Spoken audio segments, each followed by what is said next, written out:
Stereotypes and word choices often go hand in hand. For example, a recent study of massive text datasets found that in the early 1900s, Asians in the US were characterized with words like barbaric or monstrous, but that today words like passive and sensitive are more common. We see this play out in the workplace as well. Job ads for professional roles are often peppered with stereotypically masculine words, as are performance reviews and letters of recommendation. These patterns have consequences. We know that when people are described in ways that reflect stereotypes, the stereotypes are not only reinforced, but they can also create disadvantages.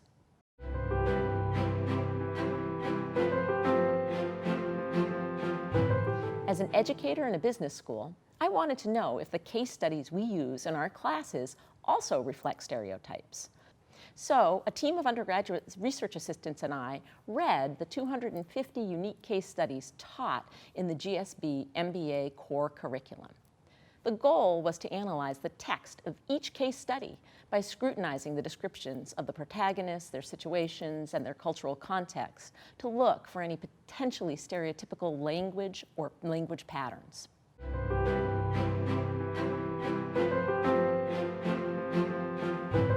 We discovered a number of ways in which stereotypes creep into the language that's used in these case studies. First, some case studies make sweeping statements about entire countries. For example, one case study includes comments about the alleged rigid hierarchy of Japan based on class, age, and education. Another case references how physically attractive Brazilians are. Here, rather than making sweeping statements, examples and data could instead be provided to support the point being made in the case study. Similarly, some case studies fail to provide sufficient context around statements and wind up just reinforcing these stereotypes.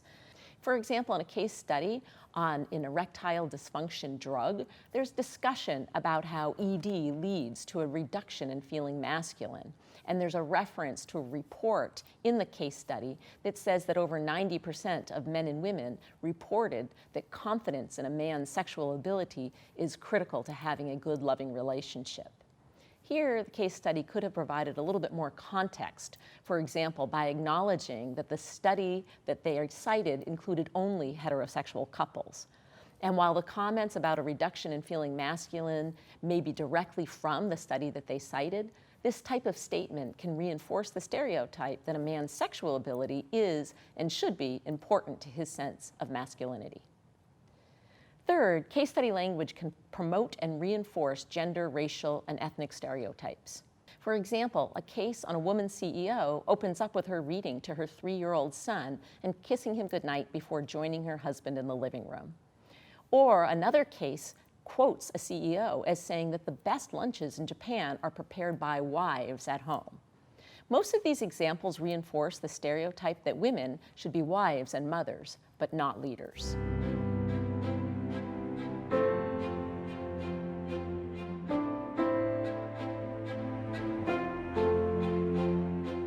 First, we should train case writers about how easy it is for stereotypes to creep into case studies so that they can be attuned to the language of leadership and strive to make sure that the case studies they write do not inadvertently reinforce stereotypes. We should also insist that whenever possible, they include relevant context and data when making sweeping claims. Here at the Stanford GSB, we're already doing this. We're working on training all of our case writers on the best practices.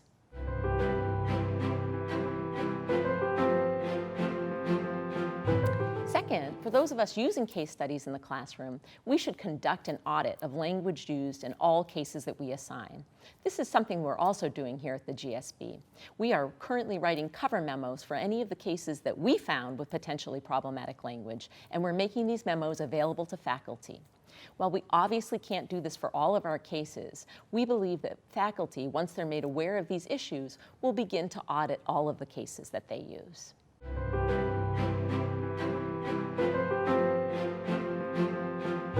Third, Third, as educators, we can create a simple rubric to help students see how they might identify stereotypes in case studies. We can teach them to see if any of the patterns we identified can be found in any particular case they're reading. For example, we can ask them to underline country descriptions and descriptions of protagonists, and then evaluate these for any sort of bias. Finally, as educators, it's important for us to make this a teaching moment. Once we have raised issues of bias in the case studies, we can facilitate a discussion of how language impacts other managerial situations that all of our students will experience in their futures. For example, bias can creep into writing job descriptions, letters of reference, hiring briefs, or performance evaluations. We should teach them to scrutinize the language that they use as leaders.